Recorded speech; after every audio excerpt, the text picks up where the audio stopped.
Okay, we're here in the high desert near Pinyon Juniper uh, at the edge of the Uintas in north central Utah. This is a cultivated meadow adjacent to riparian area and was previously sagebrush flats, and through irrigation has introduced disturbance and irrigation has introduced a number of naturalized species growing alongside native species. And today I want to talk about Sonchus, or sow thistle. Right in the middle of our screen here, through that central band of bright green, there are some erect flower stalks with yellow blossoms, yellow ray flowers, and that is our perennial Sonchus arvensis. Right in the foreground here is a strip of alfalfa. So it's a cultivated field. And now we're going to walk in closer and check out the sow thistle. There are at least 3 species found in the southwest, each of them naturalized here from Europe. So you often find them in conjunction with other naturalized plants. In this case, we have some red clover and alfalfa, the occasional dandelion. But this patch right here, or at least in this area, it seems that the sow thistle likes the slightly less disturbed and more moist soils here than do the dandelion, the yellow dock, the burdock, the red clover, the alfalfa. These are all naturalized plants native to Europe. Maybe now you're making out a bit better the flower heads of Sonchus. Sonchus arvensis, unlike other related species of Sonchus, contains, the wind's blowing it back and forth, but see how close I can get, exclusively ray flowers. So there's no disc flowers at the center, but you may notice, if I come square onto it, the resemblance to dandelion. It's not a great angle because of the sun. I'm shaded, but there you can see it. So the density of ray flowers in the center gives it more of an orange-like appearance with the yellow, longer ray flowers reaching around it. And also quite different from dandelion, but similar to prickly lettuce or wild lettuce, which is another close relative and one that many can mistake this plant for, especially when you think of the leaves, is that the dandelion flowering stalks are hollow, and there are individual peduncles or whole flower. This is an entire flower cluster, not just one flower between my fingers, in the Asteraceae family. But you see here it's made up of clusters, aka corymbs. So they're asymmetrical, with the one most advanced in age out towards the tip, and then the youngest bud back tucked in somewhat of a inward spiral, you might say. What tipped me off, this was a new species of Sonchus to me initially, but what tipped me off to it being a Sonchus is that the flower buds take on the same barrel shape as the other Sonchus species. Many of these are just getting ready to open up. They're growing and expanding. And if I shift back here, I can show you some that have already been open. See, they have the remnants of the ray flowers. Makes it quite obvious that they were already open by the swelling of the base of the peduncle. And that maintains that shape is maintained, that swelling at the base, that round swelling, as the top comes down into a tip. So it looks a little bit like a Hershey's Kiss here on my finger. So those are That flower head's already, that peduncle has already been open. Presumably it's been pollinated, and now those seeds are going to be maturing in there. And then once mature, it will look a lot like a dandelion or other thistle type plants with a lot of fine bristly white pappus, or the plumed seeds that form and that blow off in the wind and easily dispersed in the wind. If we picked apart one of these right here, you'd start to see that white pappus that's just under the yellow, and then at the base of it will be the seed itself. So similar to dandelion, as well as what's the plant I just had in mind? Oh, prickly lettuce or lactuca. If you break off a piece, see if I were to break off.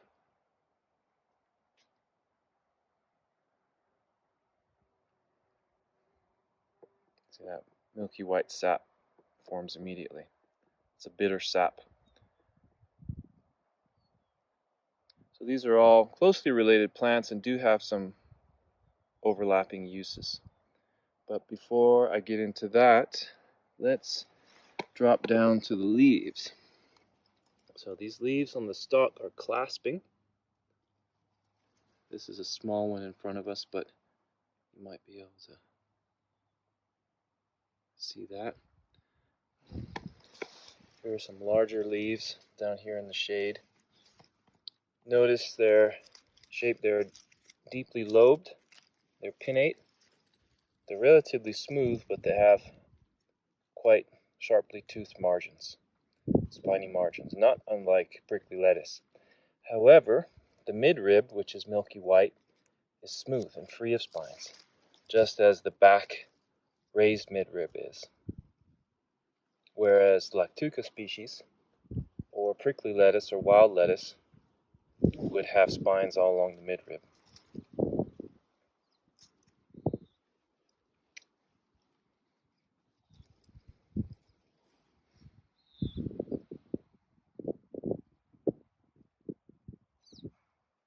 So any part of it, the leaves, stems, flowers, that would be broken, you would have a milky sap exuding. I'll pan out for a moment so you can see this is quite a nice extensive patch here of Sonchus arvensis.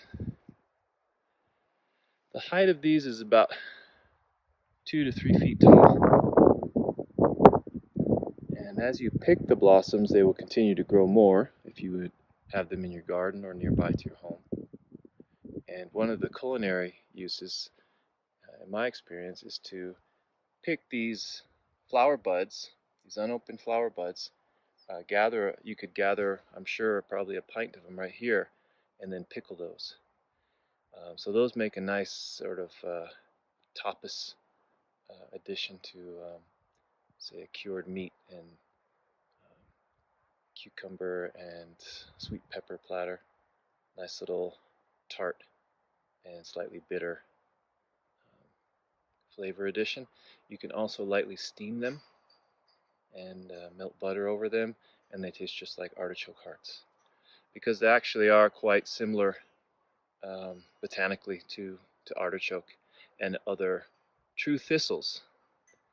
Arguably this is kind of right in there with the true thistles botanically, but Cirsium genus and other related genera are true thistles, and they don't exude a milky sap. But I think sow thistle is an appropriate name. It is spiny on the leaves just like other thistles, and it is in a related tribe in the Asteraceae family. You can also use the leaves, especially the young leaves. There's lots of basil leaves out here. So one thing I didn't mention botanically that's important about this plant is that it's a biennial. That means that it takes generally more than 1 year, within 2 years, to go from germination to flowering and producing seed itself. Whereas other Sonchus species in the southwest, Sonchus asper or spiny sow thistle, and Sonchus oleraceus, common sow thistle, are both annuals. So within 1 year they will germinate and produce seed. Just over here and throughout this wet meadow area are a number. Let's see if I can get out this. Here are some basal leaves of the first year. So these leaves would be the most tender and the best for eating. These can be chopped and sauteed. You can't eat them raw, but of course they do have prickly margins, so that makes it a little less comfortable to consume. You can also add these to fermentations. There have been studies, at least on Sonchus oleracea, at how well they harbor lactobacillus bacteria for the the starter culture of a vegetable ferment. You can add the leaves and the roots of this first year plant that has not yet gone to flower. Both of those can be dug, both for medicine as for food. So as I expand on the medicinal properties of it, you might consider how it can be utilized as a food plant. It would be a strong tasting food and a relatively potent medicinal food, in a similar related category to dandelion or nettle, insofar as that it's a food and a medicine. So one of the primary things you notice from utilizing south thistle as a food, an herb that you eat, make tea out of, or tincture, or other applications that you may come up with, is that it has a profound effect on the digestive system and the liver. So it's stimulating to the biliary apparatus. In other words, it causes bile secretions throughout the digestive system. That will certainly aid in lack of appetite, slow digestion, improve the absorption and assimilation of nutrients, just as well as the removal of waste. So constipation can be improved through utilizing a bitter tonic, whether it's tasting the leaf before you have a meal, or drinking some tea before going to bed, to wake up to have movement from the bowels and an appetite for breakfast, or perhaps taking, if I did mention, taking a bit of tincture before meals. And it's also very profound in its medicine, in that studies have shown it to be protective to the liver as an antioxidant, comparable in many regards to milk thistle, or at least measured against the extract from milk thistle, silymarin. And it is the gold standard, if you will, in protecting the liver cells from hepatotoxicity. And so south thistle shows some promise there as well in vitro studies, as well as showing promise for enhancing insulin sensitivity, which relates organ specifically to the pancreas, but certainly helps improve liver health insofar as it can actually do that in the body, thereby improving blood sugar metabolism overall, and perhaps through other dietary and lifestyle interventions, shifting or turning around insulin resistance. So I find that a really promising trait of south thistle, and I have given it to some of my clients as part of their formula as a tincture. Clients with insulin resistance or type 2 diabetes and related conditions. It improves insulin sensitivity. It can improve our resistance to cancer and other inflammatory diseases, including pelvic inflammatory disease, or POC, polycystic ovarian. And specifically inhibits inflammation of the liver and the lungs. It has a tradition of use not only in the Western world but also in Asia, recorded in a Taiwanese ethnobotanical text. Sonchus arvensis, this species, and Sonchus oleracea have been used to treat cough, bronchitis, pertussis, a variety of inflammatory and acute, chronic inflammatory and acute respiratory infectious conditions, bacterial or viral. I'm not sure about fungal, but it's quite possibly could be helpful. And certainly chronic inflammatory conditions like asthma. So it's commonly used as a tea, either the leaf or the root. But a tincture can also be used. I found that it can enhance respiration and relax diaphragmatic tension so as to improve breathing. It is a mild sedative, which would be noted often after the initial stimulating effects from the bile release. And then also seems to have a nervous system component as well that is calming and sedative to the nervous system. It's also been used perhaps through initially through indigenous people's observations of the secretion of a milky latex from the plant to be an effective galactagogue, or a plant that, taken internally by breastfeeding women, would improve their milk flow. And apparently that's in part at least where it got its name, sow thistle, as it was fed to pigs, to breastfeeding sows, to improve their milk flow. And in a related sense, it's also utilized for female reproductive postpartum as a means of healing the perineal tissue if there's stress or inflammation, and also bringing proper tension back into the womb, the distended womb, and perhaps also helping to clear infection, along with other plants that can be useful for that. So, very widely applicable plant. I found musculoskeletal effects, relaxing musculoskeletal effects from this plant, and as I mentioned, respiratory effects, has effects on the blood through its direct effect on the liver. It increases and enhances peripheral circulation where that's diminished. So it can be used for a variety of musculoskeletal issues where there's cold, dry, deficient, painful conditions in the joints and the muscles. Such conditions can often be accompanied by digestive disorders or diabetes or menstrual irregularities.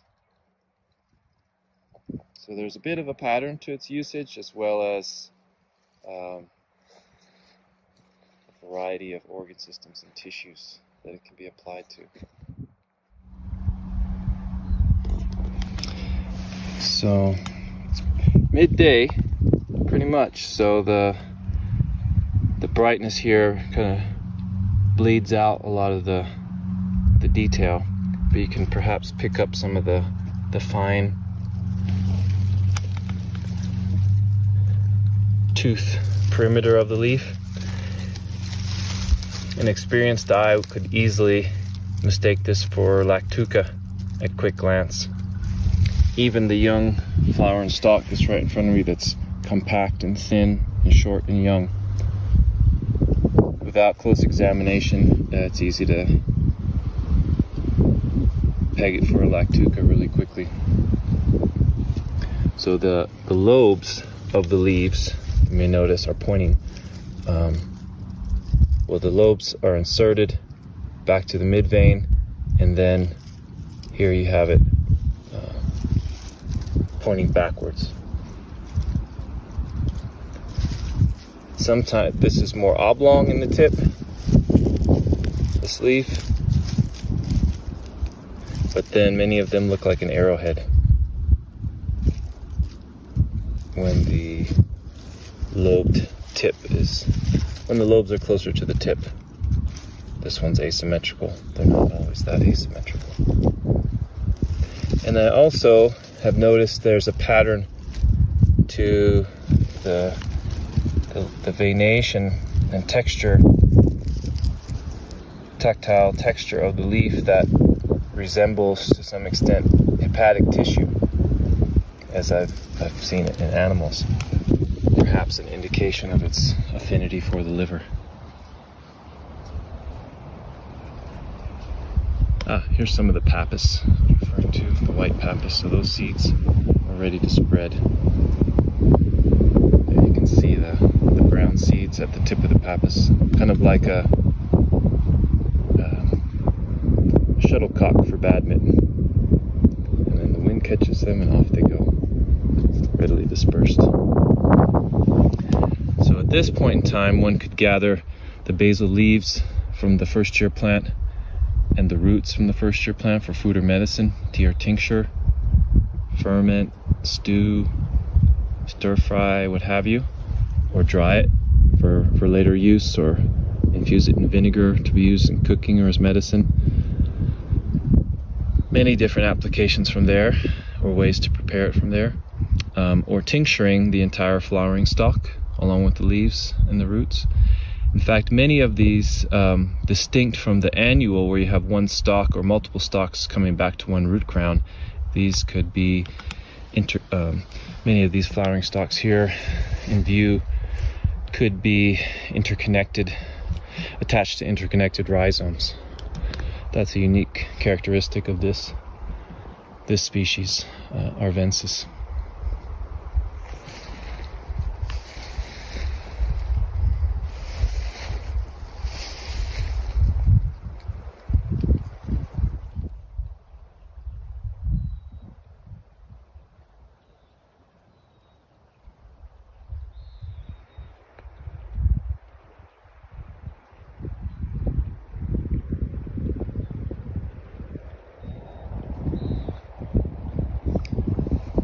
So I hope you enjoyed this short talk on Sonchus and its relatives, Sonchus arvensis.